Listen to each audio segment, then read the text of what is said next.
Navegaon तळ्याभोवती 50 kilometre लांबीचा रस्ता आहे. नवेगाव, पवनी, जांभळी व रामपुरीपर्यंत यावे तो अर्धी अधिक वाट संपते. रामपुरीपासून एक फाटा मामा भाषा रस्ता म्हणून ओळखला जातो. फाट्याच्या सुरुवातीला रस्त्याच्या कडेला साजाचे 2 विशाल व उंच वृक्ष शेजारी शेजारी उभे आहेत. सरळ सोट गोलाकार बुंध्यावरील काळी सुसरीच्या पाटीसारखी साल उन्हाळ्यात डिंक खायला साजाच्या झाडावर चढणाऱ्या कासवांना देखील या वृक्षावर चढायला भीती वाटत असावी. इथल्या कुंवार जंगला इतकी ती झाडं पुरातन असावीत. आदिवासी झाडांना माणसं समजतात.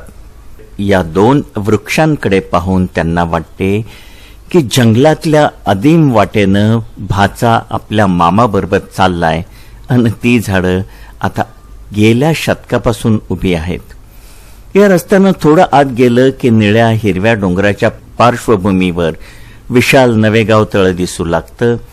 त्याचं एक लांब मुख म्हणजे सरणा पार जंगलात शिरले. इथं सरण्याकाठी रात्री बसलं की समोर पहिल्या तीरावरील नवेगाव उद्यानाचं अद्भुत दृश्य दिसतं. पाण्यात प्रतिबिंबित झालेल्या देदीप्यमान गंधर्व नगरीसारखं दिसतं. धुक्यात ते आणखी गूढ सुंदर दिसतं. कुजन तळ्यातून हुदाळ्याची सिसुली ऐकू येते. या सरणाच्या गादावर घोंगडी अंथरून व अंगावर ब्लँकेट पांघरून आगोट्यापुढे मी रात्र तळ्याचे सौंदर्य काढीत राहिले. तळ्याकाठच्या थंडीमुळे शरीरातील रक्त गोठते की काय असे वाटे. आमच्या पाठीमागे अंधारानं भरलेलं जंगल, डोक्यावर नक्षत्रांनी भरलेलं अंधकारपूर्ण आकाश, पुढे कुठल्या तरी अनामिक प्रकाशानं उजळलेलं तळ, सारं काही गूढ अद्भुततेनं व्यापलेलं आहे असं वाटतं. समोर माधवराव पाटील बसलेले.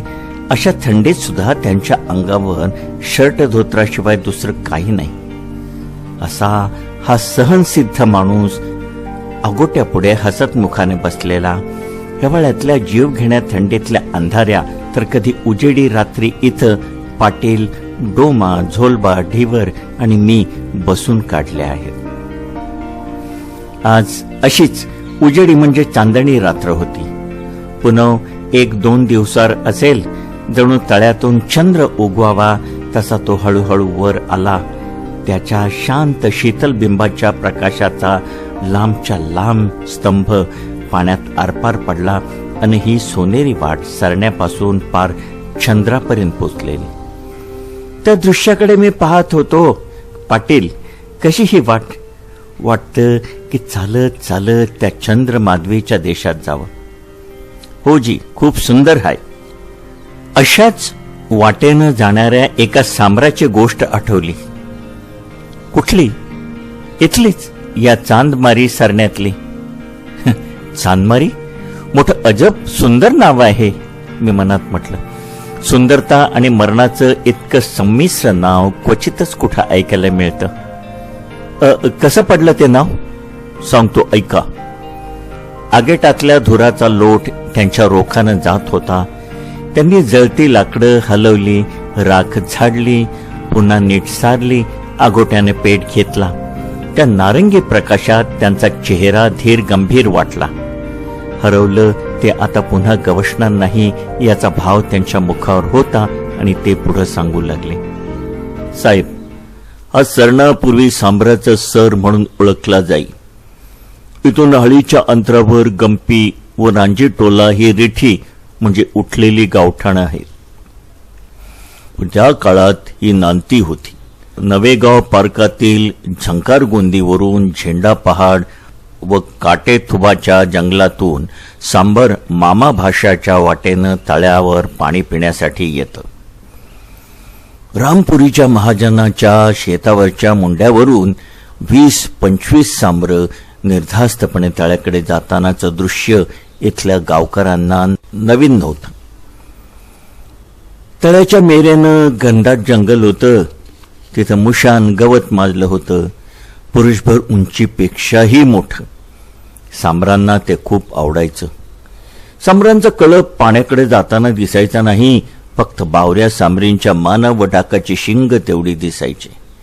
हिरव्यागार मोरपिशी गवतातून ती तांबूस जनावर जाताना खूप सुंदर वाटायची. गुडघाभर पाण्यात नागरमोथा अन जरा पुढे गेलं की हिरवं कंच देवधान. धानाला पवनकंद म्हणजे कमळाच्या वनाची झालर. सदा सावलीचे झाडं आता तळ्यात माजली आहेत.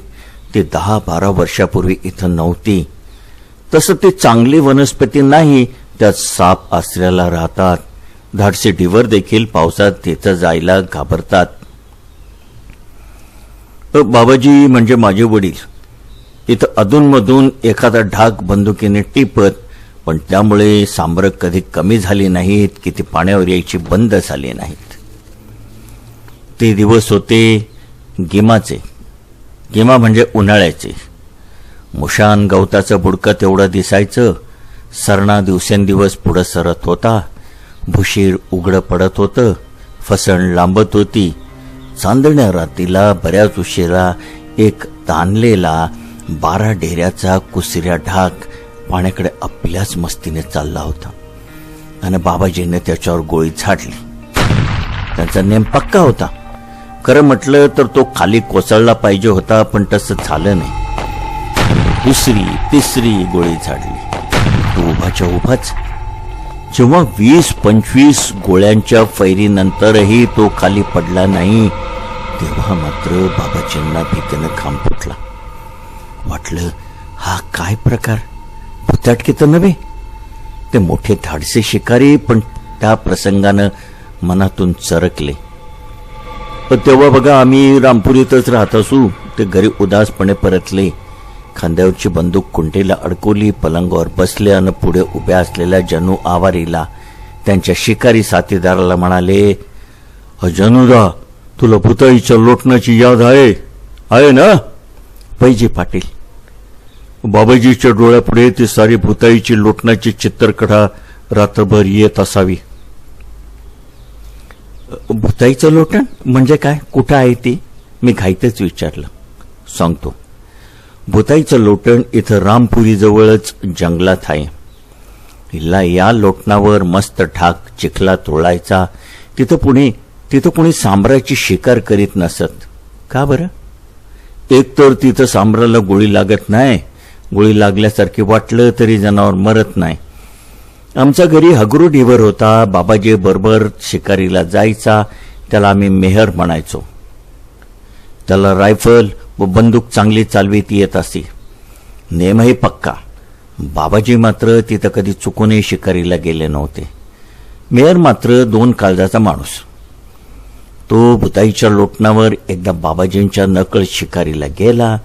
लोटणावरच्या सांबरावर गोळी घातली, पण रक्त वाहत होतं हगरू मेहराच्या अंगातून. त्यानं रक्ताकडे पाहिलं. साऱ्या अंगावर भोकं पडली. त्यातून रक्त ठिबकते. ती भोकं होती बंदुकीतून गोळी लागल्यावर पडतात तेवढ्या छिद्रा एवढी. आणि हे काय विपरीत घडलं? त्याच्या श्रद्धाळू मनानं धसका घेतला. तो तिथंच कोसळला. खरी आणेपर्यंत त्याची वाचा गेली. मोठ्या धीराचं शिकारी त्याची अशी गत झाली. नंतर 1-2 दिवसातच तो मेला. बाबाजी खूप हळहळले. दिवस उजाडता जनू आबाऱ्यानं 150 गडी गोळा केले. हातात लाठ्या, काठे, भाले, बर्च्या घेऊन ते सरणावर सांबराला बघायला निघाली. त्यांच्याबरोबर आजूबाजूच्या 5-10 गावातले बघेही निघाले. जनू धाडसी होता. तो प्रथम फसणात हलक्या पायाने उतरून चालू लागला. सांबर अजूनही तसंच उभं होतं. 12 ढेऱ्याचा तो रुबाबदार कुसऱ्या ढाक होता. सांबर मेलं की त्याचे डोळे लवतात, पण या सांबराचे डोळे वाघावाने उघडेच होते. अंगावरच्या जखमा सोडल्या तर त्याच्या डोळ्यात मात्र मरणाची कुठलीच खूण नव्हती. जिवंत असताना ते सत्य सौंदर्य होतं, ते मरणातही त्याच्या चेहऱ्यावर दिसून येत होतं. जिवंत नजरेनं दूर कुठेतरी तळ्याकडे पाहत होतं. जणू चंद्राकडे ध्यानमग्न पाहताना समाधी पावला. आणि समाधीस्थाला कुठलं आले मरण? जनू आणखीन जवळ गेला. वाटला आता तो पाक करून छलांग मारेल, पण तसं काही झालं नाही. ते सांबर रात्रीच खाली कोसळायला हवं होतं, परंतु त्याचे पाय चिखलात फसल्याने रुतून बसले होते. त्याला पुढे हालता आलं नाही. जीव गेला तरी तो फसण्याच्या आधारानं उभा होता. सांबराला बाहेर काढून कोलदंडा घालून 5-10 लोकांनी त्याला उचलून गावात आणला. त्याला जेव्हा पाहिलं तेव्हा बाबाजीचा जीव फांड्यात पडला. तेव्हापासून हा चांदमारीचा सरना म्हणून ओळखला जातो. पुन्हा त्यांनी कधीही या सरणावर शिकार केली नाही. चंद्र मावळतीला ढळला. पहाटेपूर्वीचा काळोख तळ्यातल्या पाण्याच्या गूढ प्रकाशाने अद्भुत रम्य वाटत होता.